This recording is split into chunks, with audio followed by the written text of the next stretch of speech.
Mateus capítulo 21. A recepção real. Quando se aproximaram de Jerusalém, à altura de Betfagé, próximo ao Monte das Oliveiras, Jesus enviou 2 discípulos com estas instruções: Vão à aldeia que está adiante. Ali encontrarão uma jumenta amarrada com seu filhote. Desamarrem-nos e tragam-nos a mim. Se alguém perguntar o que vocês estão fazendo, digam: o Senhor precisa deles, mas vai devolvê-los. Essa história já havia sido contada pelo profeta. Digam à filha de Sião: vejam, o seu rei está a caminho, elegante e preparado, montado em um jumento, em um jumentinho, cria de um animal de carga. Os discípulos fizeram exatamente o que Jesus ordenara. Trouxeram a jumenta e o jumentinho, puseram seus mantos sobre eles e Jesus o montou. A multidão estendia seus mantos pela estrada, dando a Jesus uma recepção de rei. Alguns cortaram ramos de árvores e os espalharam ao chão como um tapete de boas-vindas. Havia muita gente por todo lado gritando: Hosana ao filho de Davi! Bendito é o que vem em nome de Deus! Hosana nos altos céus! Quando ele entrou em Jerusalém, houve comoção na cidade. As pessoas irritadas perguntavam: o que está acontecendo aqui? Quem é esse? A multidão respondeu: é o profeta Jesus, de Nazaré da Galileia. Jesus derruba as mesas. Jesus foi direto ao templo e expulsou todos os que faziam comércio ali. Ele derrubou as mesas dos agiotas e as bancas dos vendedores de pombas, citando este texto: Minha casa foi designada casa de oração, mas vocês a transformaram em ponto de encontro de ladrões. Agora havia espaço para os cegos e aleijados se reunirem. Eles vieram a Jesus e ele os curou. Os líderes religiosos, vendo os atos chocantes de Jesus e que as crianças corriam e gritavam pelo templo: Hosana ao filho de Davi, foram repreendê-lo. Está ouvindo o que essas crianças estão dizendo? Jesus respondeu: Sim, eu as ouço.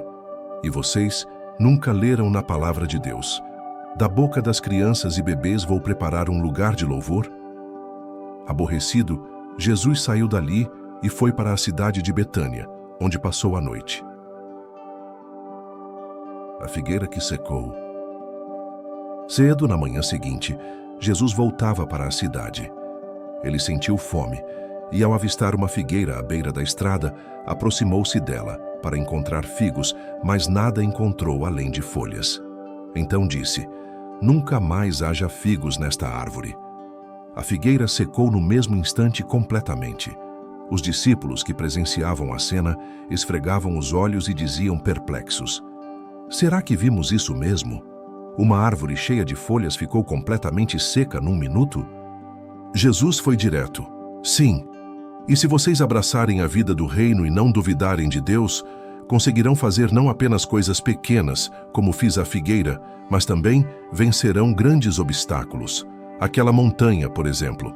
Bastar ordenar: pule no mar, e ela obedecerá.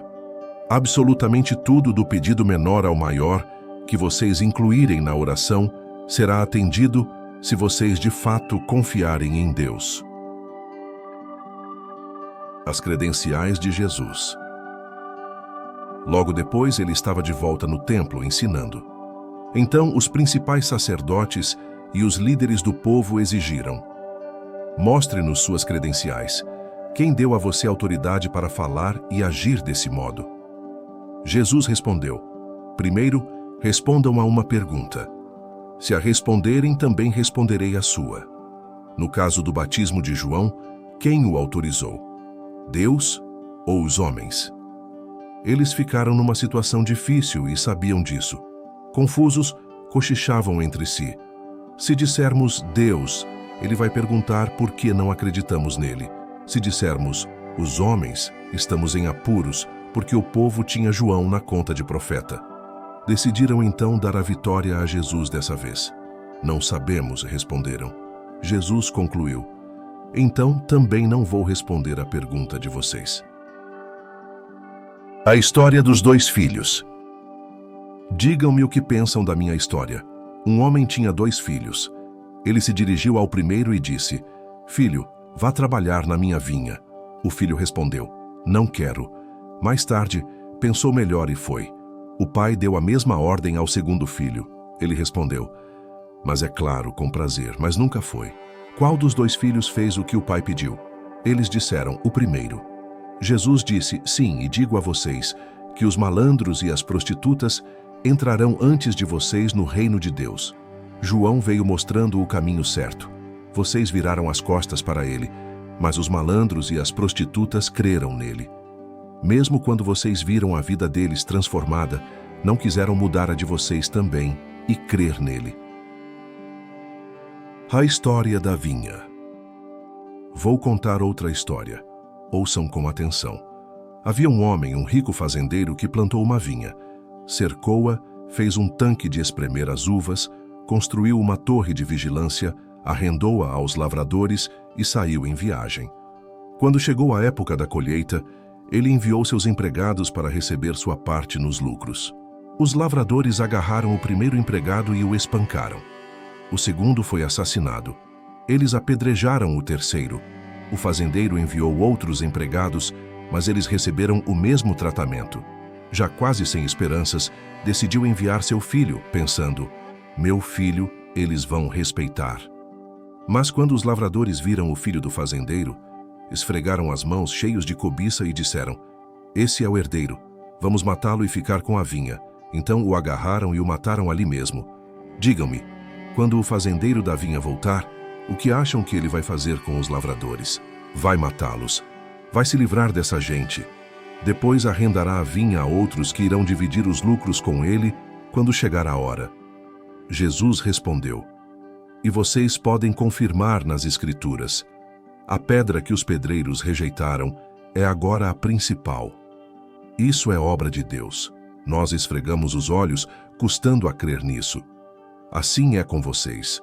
O reino de Deus será tirado de vocês e entregue a pessoas que viverão plenamente a vida do reino. Quem tropeçar nessa pedra será despedaçado, e aquele sobre quem a pedra cair ficará esmagado. Quando os líderes religiosos ouviram a história, entenderam que o recado era para eles. Por isso, queriam prender Jesus, mas, receosos da opinião pública, recuaram, pois muitos o consideravam um profeta de Deus. Mateus capítulo 22.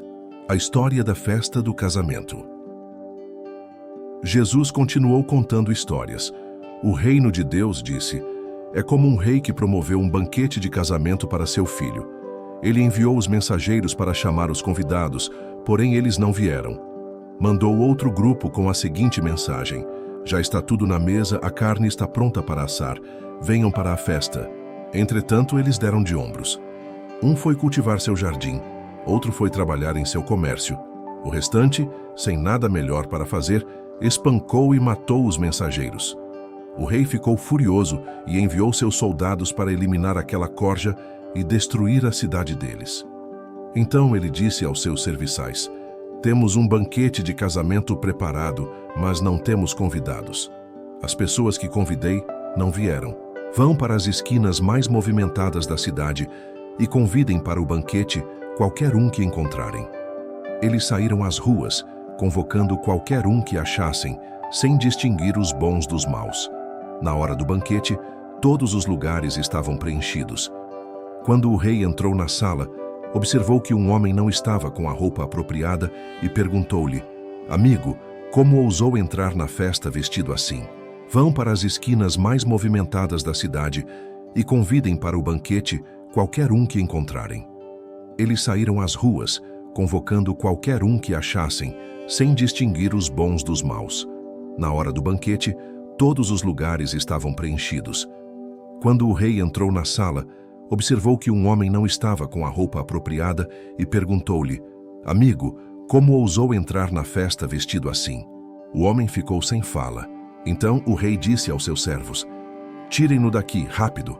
Amarrem esse sujeito e mandem-no para o inferno. Certifiquem-se de que ele não vai voltar. É isso que quero dizer quando afirmo: muitos são convidados, mas poucos participam. Pagando impostos a César. A essa altura, os fariseus haviam preparado uma armadilha para Jesus. certos de que o iriam incriminá-lo. Para isso, enviaram seus próprios discípulos e alguns partidários de Herodes, com esta pergunta: Mestre, conhecemos a sua integridade. Sabemos que o Senhor ensina o caminho de Deus com muito zelo. Não se importa com a opinião popular e não explora seus discípulos. Diga-nos com toda a honestidade: é correto pagar impostos a César? Jesus percebeu de imediato as segundas intenções e disse: Qual a razão desse joguinho? Por que tentam me pegar com essas armadilhas? Vocês têm uma moeda? Deixem-me vê-la. Eles lhe entregaram uma moeda de prata.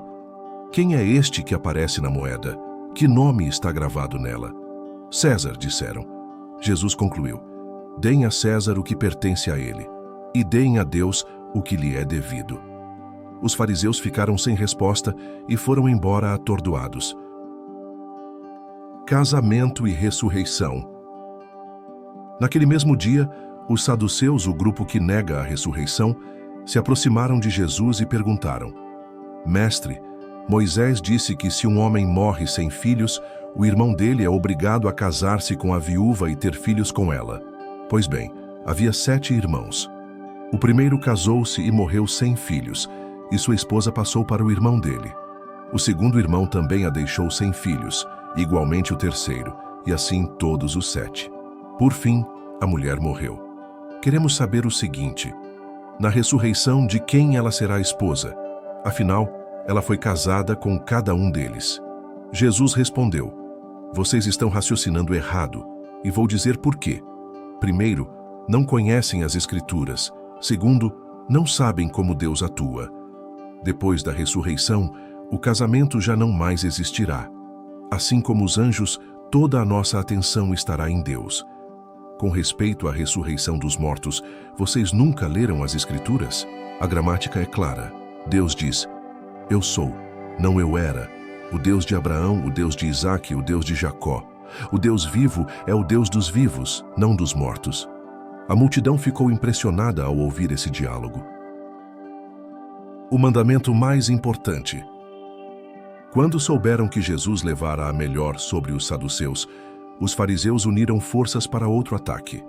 Um dos líderes religiosos, falando pelo grupo, apresentou uma questão que, na opinião deles, iria desmascarar Jesus. Mestre, qual o mandamento mais importante na lei de Deus? Jesus respondeu: Ame o Senhor seu Deus com toda a paixão, toda a fé e toda a inteligência. Esse é o mais importante, o primeiro de qualquer lista. Mas há um segundo, ligado a esse: ame o próximo como a você mesmo. Esses 2 mandamentos são como elos de uma corrente. Tudo que está na lei de Deus e nos profetas deriva deles. Mestre e filho de Davi. Enquanto os fariseus se reorganizavam, Jesus desequilibrou-os com esta pergunta: O que vocês pensam a respeito do Cristo? De quem ele é filho? Eles responderam: De Davi. Jesus prosseguiu: Bem, se o Cristo é filho de Davi, como vocês explicam que Davi, inspirado, disse que o Cristo era seu Senhor? Deus disse ao meu Senhor: Assente-se aqui ao meu lado direito, até que eu faça dos seus inimigos um descanso para os pés. Se Davi o chama Senhor, como pode ele ao mesmo tempo ser seu filho? Isso deixou os fariseus aturdidos, literalistas que eram. Não querendo arriscar nova humilhação num debate público, desistiram de lhe fazer perguntas. Mateus capítulo 23. Shows religiosos. Jesus dirigiu-se outra vez aos seus discípulos e à multidão que se reunira em torno dele. Os líderes religiosos e os fariseus são professores competentes na lei de Deus. Vocês não erram quando seguem os ensinos deles a respeito de Moisés, mas sejam cuidadosos quanto a segui-los. Eles têm um belo discurso, mas não o vivem. Não o guardam no coração e o desmentem com seu comportamento. É tudo aparência. Em vez de dar a vocês a lei de Deus como se fosse comida e bebida, com as quais vocês poderiam se banquetear no Senhor, eles a amarram em pesados fardos de regras, transformando vocês em animais de carga. Eles parecem ter prazer em vê-los cambalear sob o peso e não movem um dedo para ajudar. A vida deles são contínuos shows de moda, orações enfeitadas com mantas num dia e preces floreadas no outro. Eles fazem questão de sentar-se à cabeceira da mesa nos jantares, primam por posições de destaque, enfeitam-se com o brilho da bajulação pública, colecionam títulos honoríficos e querem ser tratados por doutor e reverendo. Não permitam que eles também ponham vocês nesse pedestal, porque há um único mestre, e todos vocês são alunos. Não elejam especialistas na vida de vocês, permitindo que lhes digam o que fazer. Reservem essa autoridade apenas para Deus. Deixem que Ele diga a vocês o que fazer. Ninguém mais deve ter o título de pai. Vocês só têm um pai, e Ele está no céu. Não se deixem manipular por certas pessoas, a ponto de se sentirem responsáveis por eles. Há somente um guia para a vida de vocês e para a vida deles: Cristo. Quer se destacar? Humilhe-se, seja um servo. Se ficar inflado de orgulho, será arrastado pelo vento. Mas, se estiver satisfeito em simplesmente ser você mesmo, você terá vida plena. Impostores. Não aguento mais vocês, líderes religiosos e fariseus. Vocês são um caso perdido. Impostores. A vida de vocês é uma enorme barreira para o reino de Deus. Vocês se recusam a entrar e não permitem que outros entrem. Vocês, líderes religiosos e fariseus, são um caso perdido. Impostores. Viajam meio mundo para fazer um convertido e depois que conseguem, o transformam numa réplica de vocês mesmos, duplamente condenado. Vocês são um caso perdido, um poço de estupidez e arrogância. Vocês dizem: se alguém faz uma promessa com os dedos cruzados, ela não vale nada. Mas, se jurar com a mão sobre a Bíblia, então é sério. Quanta ignorância! O couro da Bíblia é mais importante que a pele das suas mãos? Que tal esta bobagem? Se você aperta a mão de alguém quando faz uma promessa, a promessa não tem valor, mas se levanta as mãos tomando Deus por testemunha, então ela é válida? Que disparate! Que diferença faz apertar ou levantar as mãos? Promessa é promessa. Que diferença faz se ela foi feita dentro ou fora de uma casa de adoração? Promessa é promessa. Deus está presente, observando tudo, e chamará vocês à responsabilidade. Vocês, líderes religiosos e fariseus, são um caso perdido. Impostores. Mantêm registros contábeis meticulosos, dão dízimo de cada centavo que ganham, mas no essencial da lei de Deus, coisas como justiça, compaixão e compromisso, absolutamente básicas. Vocês deixam de lado sem nenhum remorso. A atitude cuidadosa tem o seu valor, mas o essencial é indispensável. Vocês não imaginam quão tolos parecem, escrevendo uma história de vida equivocada do princípio ao fim, nessa preocupação com pontos e vírgulas? Vocês, líderes religiosos e fariseus, são um caso perdido, impostores. Vocês dão polimento ao exterior de suas taças e vasilhas para que possam brilhar ao sol, enquanto o interior está sujo com sua cobiça e glutonaria. Fariseus tolos. Esfreguem o interior, e então o exterior brilhante fará algum sentido. Vocês, líderes religiosos e fariseus, são um caso perdido, impostores. Vocês são como as lápides das sepulturas, bem feitas, grama aparada e flores à volta, mas 7 palmos abaixo, o que existe são ossos podres e carne comida por vermes. Para quem olha, vocês parecem santos, mas por baixo desse verniz são uma fraude. Vocês, líderes religiosos e fariseus, são um caso perdido. Impostores. Vocês constroem túmulos de granito para os profetas e monumentos de mármore para os santos. Dizem que, se tivessem vivido no tempo dos seus antepassados, não teriam sangue nas mãos. Conversa. Vocês e aqueles assassinos são farinha do mesmo saco e cada dia acrescentam homicídios à sua ficha criminal. Serpentes, répteis traiçoeiros, pensam que vão ficar sem castigo? Acham que vão sair sem pagar? É por causa de pessoas como vocês que envio profetas, guias sábios e mestres, geração após geração, e geração após geração, vocês os tratam como lixo, incitando linchamentos e abusos contra eles. Há uma coisa que vocês não podem evitar. Cada gota de sangue justo derramada na terra, começando pelo sangue de Abel, um homem bom, até o sangue de Zacarias, filho de Baraquias, assassinado por vocês enquanto orava, está sobre a cabeça de vocês. Afirmo que tudo isso será cobrado desta geração. Jerusalém, Jerusalém, assassina de profetas, matadora dos mensageiros de Deus, quantas vezes desejei abraçar seus filhos, como a galinha recolhe seus pintinhos debaixo das asas, mas você não quis. Agora está desolada, não passa de uma cidade fantasma. O que mais posso dizer? Apenas isto, estou de saída. Da próxima vez que me virem, vocês irão dizer: ó, ele é um bendito do Senhor e está vindo para instituir o governo de Deus. Mateus capítulo 24, notícias comuns. Após esse discurso, Jesus deixou o templo. Enquanto se afastava, os discípulos elogiavam a imponente arquitetura daquela casa de adoração. Jesus disse: não fiquem tão impressionados com o tamanho. Tudo isso será um monte de ruínas, até a última pedra. Mais tarde, no Monte das Oliveiras, ele sentou-se para descansar, e os discípulos perguntaram: quando essas coisas vão acontecer? Qual será o sinal de que chegou a hora da tua vinda e do desfecho de tudo? Jesus explicou: cuidado com os falsos profetas do fim dos tempos. Muitos líderes com identidade falsa alegarão: eu sou Cristo, o Messias. Eles vão enganar muita gente. Quando ouvirem falar de guerras e ameaças de guerras, não entrem em pânico. Serão notícias comuns, não um sinal do fim. Haverá cada vez mais guerras entre as nações e conflitos entre os líderes. Em vários lugares haverá terremotos e fome. Mas tudo isso é nada, comparado com o que está por vir. Eles virão para lançar vocês aos lobos, para matá-los. Todos odiarão vocês por causa do meu nome. Tudo irá de mal a pior. Será o reino do mal, um destruindo o outro, todo mundo odiando todo mundo. Para aumentar a confusão, falsos pregadores irão enganar muita gente. Para muitos, a proliferação da maldade será fatal. Do amor que possuíam, restará apenas cinzas.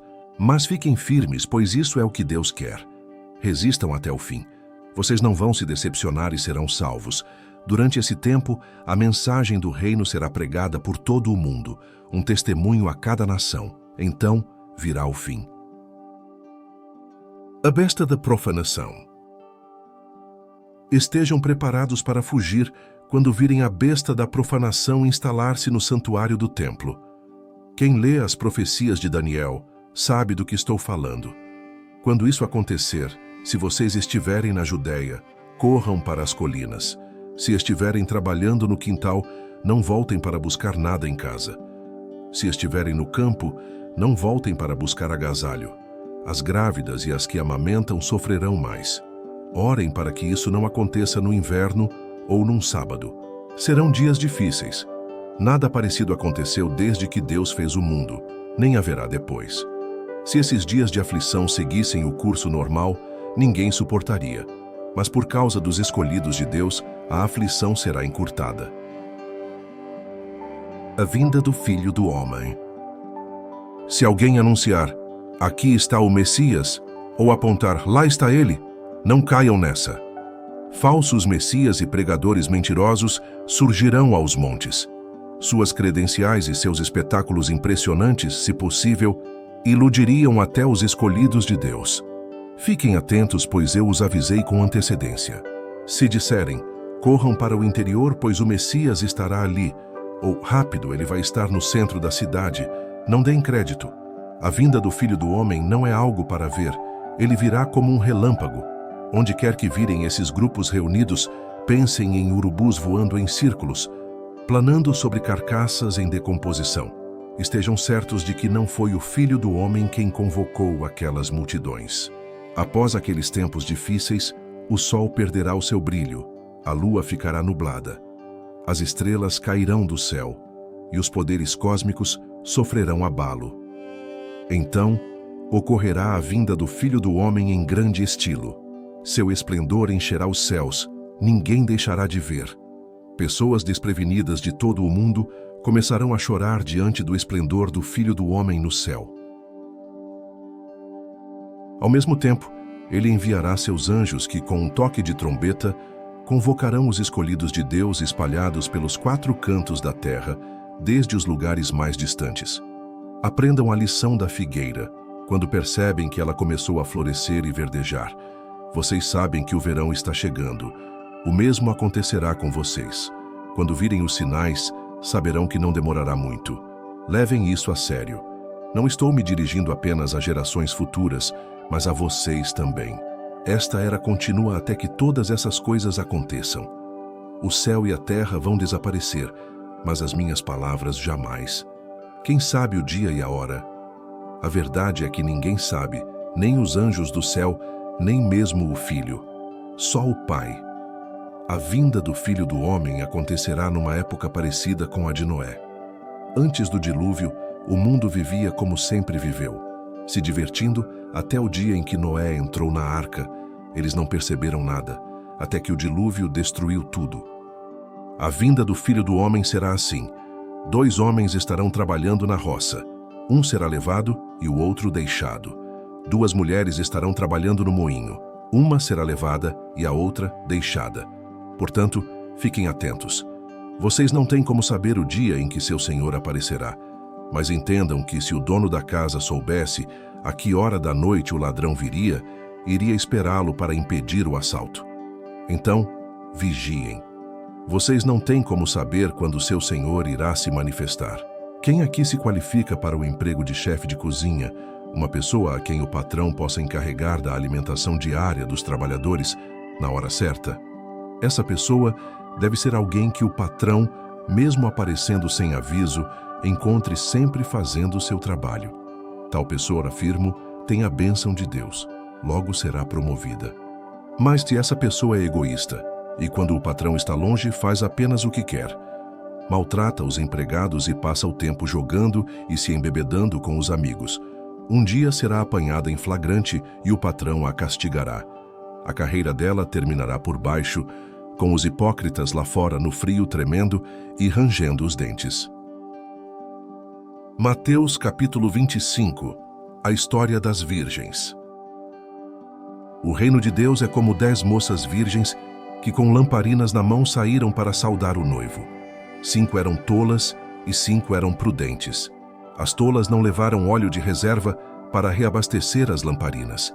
As prudentes, pensando nisso, carregavam vasilhames com óleo. O noivo demorou um pouco e todas dormiram. No meio da noite alguém gritou: "Ele está aqui, o noivo está aqui, saiam para recebê-lo." As 10 virgens saíram com suas lamparinas. As virgens tolas disseram às prudentes: "Nossas lamparinas estão se apagando, emprestem-nos um pouco de óleo." As virgens prudentes responderam: "Não há o bastante para todas, se querem óleo, vão comprar." Elas assim fizeram, mas ainda estavam fora comprando óleo quando o noivo chegou. As virgens que estavam a postos para saudá-lo foram para a festa e a porta foi fechada.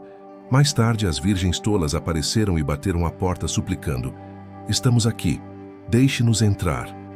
O noivo, porém, perguntou: "Eu conheço vocês? Acho que não. Portanto, fiquem atentos, vocês não sabem quando o noivo vai chegar."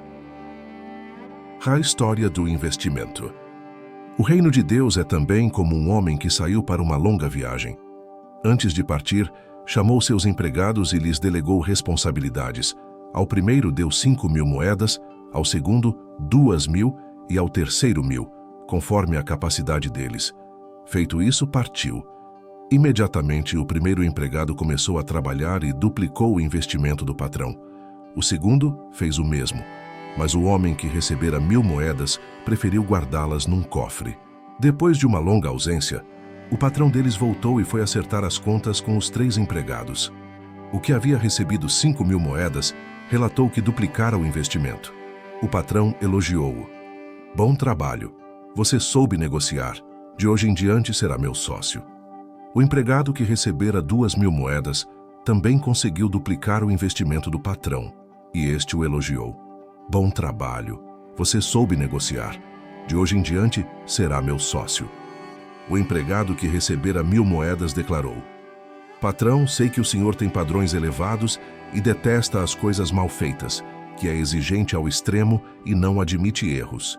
Fiquei com medo de desapontá-lo, Por isso guardei seu dinheiro num cofre bem seguro. Aqui está seu dinheiro, são e salvo até o último centavo. O patrão ficou furioso. Odeio essa filosofia de vida que não aceita correr riscos. Se você sabe que sou exigente, por que não fez o mínimo que se podia esperar? O mínimo seria aplicar o dinheiro num banco. Haveria pelo menos um pequeno rendimento. Ele ordenou: pegue as 1.000 moedas e as entregue ao que arriscou mais. E tirem o senhor garantia daqui. Lancem-no fora, nas trevas exteriores. As ovelhas e os bodes. Quando finalmente vier, numa aura de resplendor, e seus anjos com ele, o Filho do Homem irá assentar-se em seu trono glorioso. Todas as nações estarão diante dele, e ele irá separar o povo, como o pastor separa as ovelhas e os bodes, aquelas à sua direita, estes à sua esquerda. O rei dirá aos que estiverem à sua direita: entrem vocês que são abençoados por meu Pai. Tomem posse do que está reservado para vocês no reino desde a fundação do mundo. E esta é a razão. Eu estava com fome, e vocês me alimentaram. Eu estava com sede, e vocês me deram de beber. Eu estava sem casa, e vocês me deram um quarto. Eu estava com frio, e vocês me deram um agasalho. Eu estava doente, e vocês me visitaram.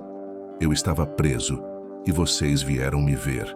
Então as ovelhas vão dizer: Mestre, do que estás falando? Quando foi que te vimos com fome e te alimentamos, sedento e te demos de beber? E quando foi que te vimos doente ou preso e fomos te visitar? O rei dirá: afirmo esta verdade solene. Toda vez que vocês fizeram essas coisas a algum marginalizado ou excluído, aquele era eu.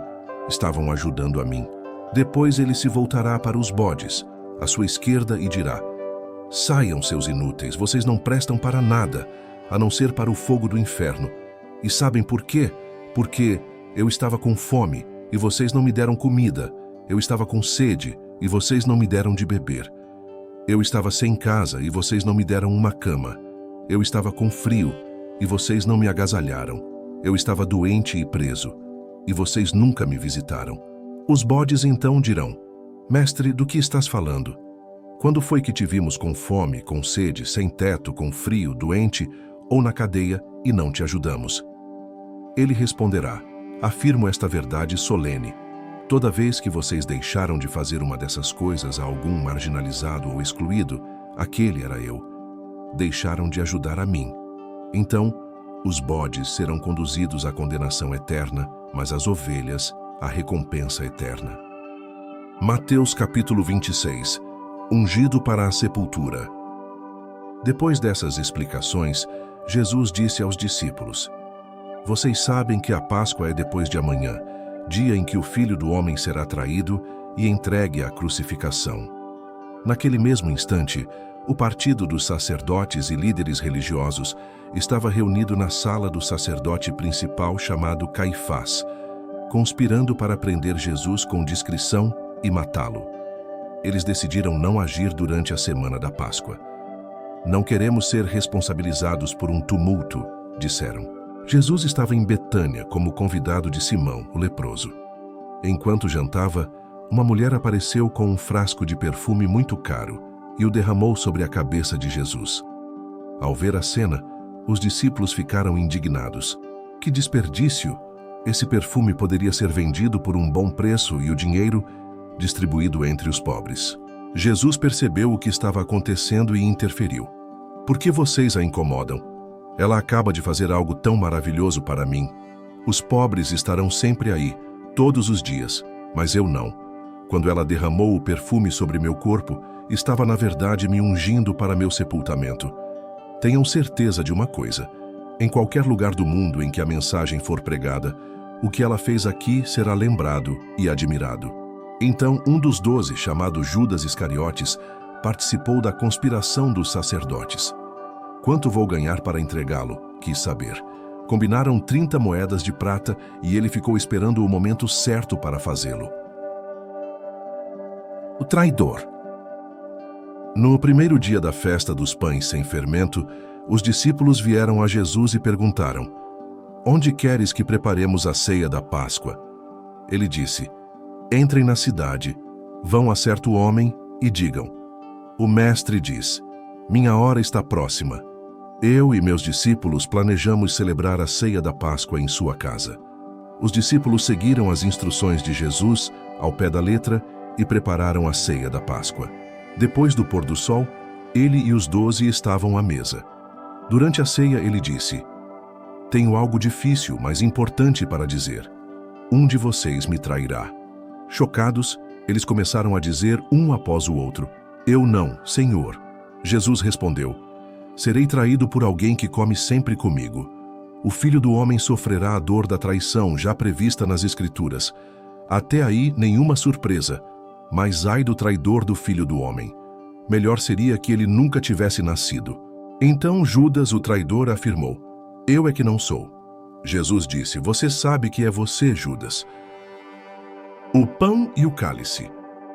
Durante a refeição, depois de tomar o pão e abençoá-lo, Jesus o partiu e deu-o aos discípulos, dizendo: Tomem, comam, isto é meu corpo. Tomando o cálice e dando graças a Deus, entregou-o a eles também e disse: Bebam todos vocês, isto é meu sangue, a nova aliança de Deus derramado em favor de muitos para o perdão de pecados. Não beberei vinho outra vez até o dia em que beberei com vocês no reino do meu Pai. Então, eles cantaram um hino e foram para o Monte das Oliveiras. No Getsemane. Jesus alertou-os: Antes que a noite termine, vocês irão se dispersar por causa do que vai me acontecer. Isso é para cumprir um texto das Escrituras que diz: Vou ferir o pastor, e as ovelhas ficarão desorientadas. Mas Pedro, todo afoito, afirmou: Ainda que todo mundo fuja, eu nunca fugirei.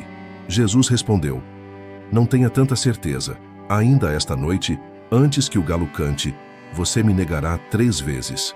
Pedro protestou, falando sem pensar: Ainda que eu tenha de morrer contigo, jamais te negarei. Todos os outros disseram o mesmo. Então, eles foram para um jardim chamado Getsemane. Jesus disse aos discípulos: Fiquem aqui enquanto vou orar mais adiante. Levando consigo Pedro e os 2 filhos de Zebedeu, ele mergulhou numa tristeza agonizante e declarou: A tristeza que sinto é uma tristeza de morte. Fiquem aqui e vigiem comigo. Indo um pouco adiante, prostrou-se no chão orando: Meu Pai, se há algum meio, livra-me. Afasta este cálice de mim, mas por favor, não seja o que eu quero, mas sim o que tu queres.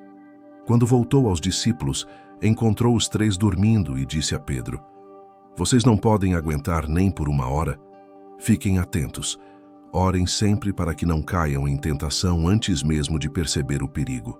Uma parte de vocês está disposta a fazer qualquer coisa por Deus, mas a outra parte simplesmente não reage.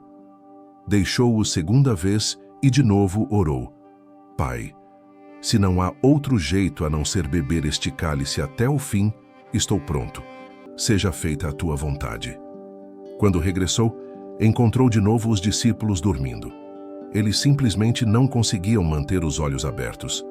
Dessa vez, deixou-os dormindo e pela 3ª vez foi orar, repetindo as mesmas palavras. Ao voltar para junto deles outra vez, disse: Vocês vão dormir a noite toda? Minha hora chegou. O Filho do Homem está prestes a ser traído e entregue nas mãos dos pecadores. Levantem-se, vamos, o traidor chegou. Um bando de maus elementos. Ele mal acabou de falar, e Judas, do grupo dos 12, apareceu, acompanhado por um bando de maus elementos enviados pelos principais sacerdotes e demais líderes. Eles traziam espadas e paus. O traidor havia combinado um sinal com eles. Aquele a quem eu beijar é o procurado. Prendam-no. Ele foi direto a Jesus e o beijou, dizendo: Como vai, Rabi? Jesus disse: Amigo, por que a encenação? Então eles se aproximaram e o prenderam com muita brutalidade. Mas um dos que estavam com Jesus desembainhou a espada e atacou o servo do sacerdote principal, cortando-lhe a orelha. Jesus, porém, reagiu: Não, ponha a espada de volta na bainha. Quem faz uso da espada por ela será morto. Não entendem que eu poderia agora mesmo clamar a meu Pai, e 12 exércitos de anjos, até mais, se eu quisesse, viriam combater a meu favor? Mas, se eu fizesse isso, como se cumpririam as Escrituras? Elas dizem que tem de ser assim. Jesus então se dirigiu a eles. O que é isto? Vieram me buscar com espadas e paus como se eu fosse um bandido perigoso? Estive ensinando no templo dia após dia e vocês nunca moveram um dedo contra mim. Vocês acabam de confirmar os escritos proféticos. Nessa hora, todos os discípulos já haviam fugido. Falsas acusações.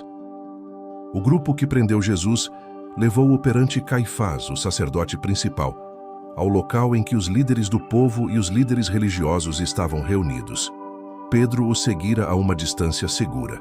Quando chegaram ao pátio do sacerdote principal, ele se esgueirou e misturou-se com os servos para ver o que ia acontecer.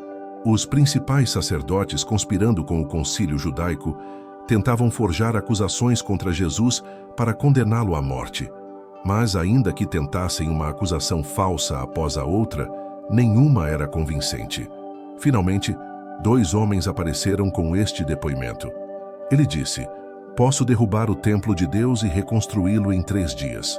O sacerdote principal levantou-se e perguntou a Jesus: "O que você tem a dizer dessa acusação?" Jesus manteve silêncio. Então, o sacerdote principal declarou: "Ordeno, pela autoridade do Deus vivo, que me diga se você é o Messias, o Filho de Deus." Jesus foi direto. "Você mesmo o disse. E isso não é tudo. Logo você verá por você mesmo o Filho do Homem assentado à direita do Poderoso, vindo nas nuvens do céu." Nessa hora, o sacerdote principal perdeu a compostura. Rasgando a própria roupa, gritou: "Ele blasfemou! Vocês vão ficar parados diante desta blasfêmia?" Todos gritaram: "Morte! Ele merece sentença de morte." Os homens começaram a cuspir e a bater nele. Enquanto o esbofeteavam, faziam piada: "Profetize, Messias, diga quem foi que bateu agora." Pedro nega Jesus. Durante todo esse tempo, Pedro estava assentado lá fora, no pátio. Uma empregada encarou-o e disse: "Você estava com Jesus, o Galileu." Na frente de todos, ele o negou. "Nem sei do que você está falando." Enquanto ele caminhava na direção do portão, alguém disse às pessoas que ali estavam: "Este homem estava com Jesus, o Nazareno." Mais uma vez ele o negou, reafirmando a negativa com um juramento: "Juro que nunca vi esse homem." Pouco depois, alguns dos que estavam ali aproximaram-se de Pedro e disseram: "Você é um deles, seu sotaque o denuncia." Então, Pedro ficou muito nervoso e começou a esbravejar, jurando: "Nunca vi esse homem." Nesse instante, um galo cantou. Pedro lembrou-se do que Jesus dissera: "Antes que o galo cante, você vai me negar 3 vezes." Então, ele saiu dali e chorou muito. Mateus capítulo 27, 30 moedas de prata. À primeira luz do dia, os principais sacerdotes e líderes religiosos reuniram-se para finalizar o plano de matar Jesus. Eles o amarraram e foram levá-lo a Pilatos, o governador. Então, Judas, que o traiu, viu que Jesus fora condenado. Cheio de remorso, devolveu as 30 moedas de prata aos sacerdotes e declarou: "Pequei, traí um homem inocente." Eles disseram: "E nós com isso? Problema seu." Judas jogou as moedas no templo e saiu. Pouco depois enforcou-se. Os sacerdotes pegaram de volta as moedas, mas não sabiam o que fazer com elas. "Não é certo dar o pagamento por um assassinato como oferta no templo", concluíram.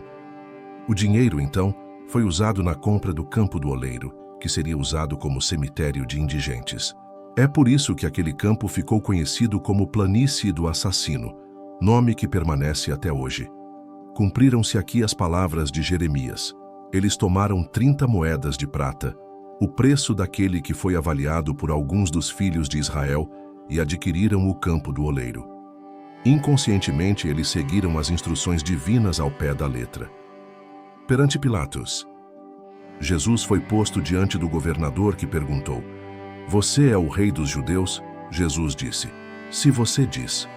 Mas quando as acusações choveram da parte dos principais sacerdotes e líderes religiosos, ele não disse nada. Pilatos perguntou: "Você não escuta a longa lista de acusações? Você não vai dizer nada?" Jesus continuou em silêncio. Nenhuma palavra saiu de sua boca. O governador estava impressionado. Segundo um velho costume, durante a Páscoa o governador libertava um único prisioneiro, escolhido pelo povo. Na ocasião, o infame Barrabás estava na prisão. Dirigindo-se ao povo, Pilatos perguntou: "Qual prisioneiro vocês querem que eu perdoe? Barrabás ou Jesus, chamado Cristo?"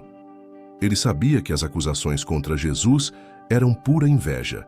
Enquanto o tribunal ainda estava em sessão, a esposa de Pilatos enviou-lhe uma mensagem: "Não se envolva no julgamento desse nobre homem. Tive uma noite longa e difícil por causa de um sonho com ele." Enquanto isso, os sacerdotes e líderes religiosos tentavam convencer a multidão a pedir o perdão de Barrabás e a execução de Jesus.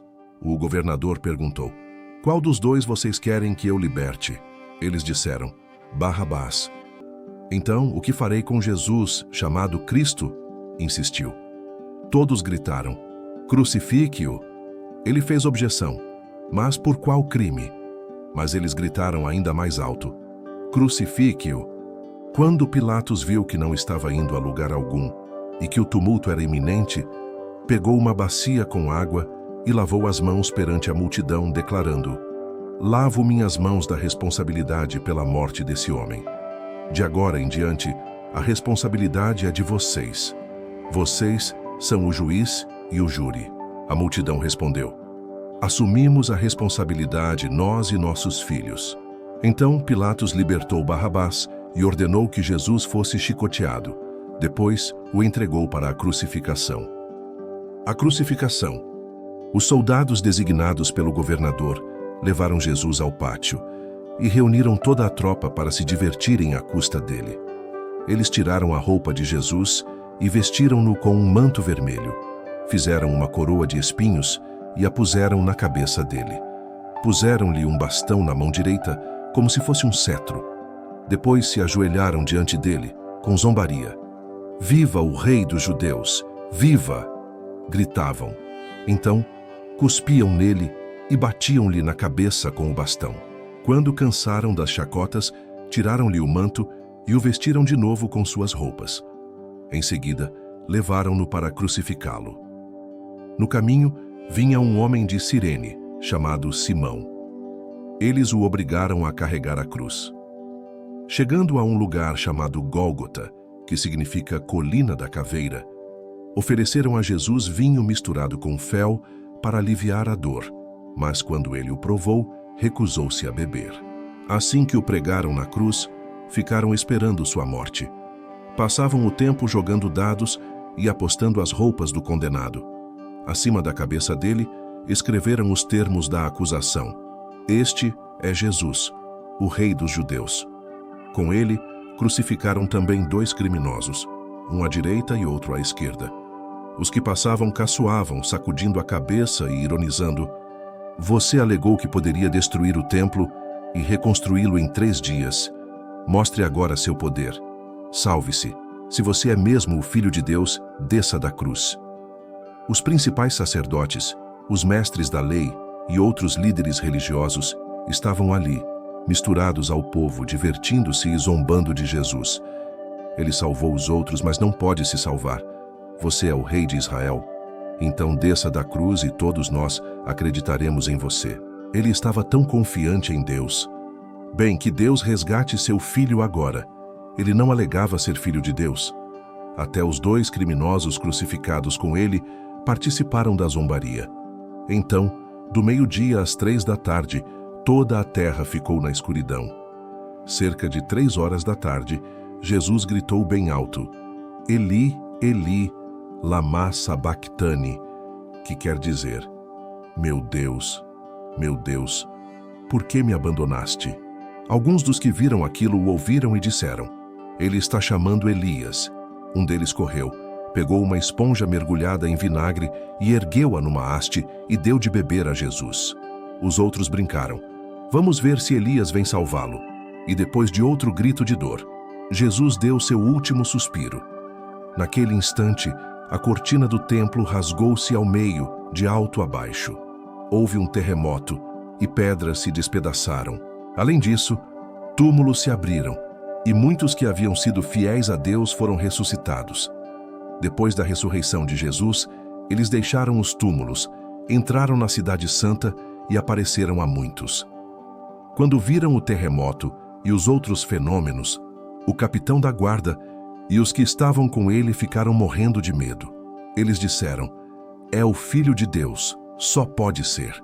Havia ali também algumas mulheres que observavam a certa distância. Elas haviam seguido Jesus desde a Galileia para servi-lo. Entre elas estavam Maria Madalena, Maria, mãe de Tiago e José, e a mãe dos irmãos Zebedeu. O túmulo. Mais tarde, chegou um homem rico de Arimateia, discípulo de Jesus. Seu nome era José.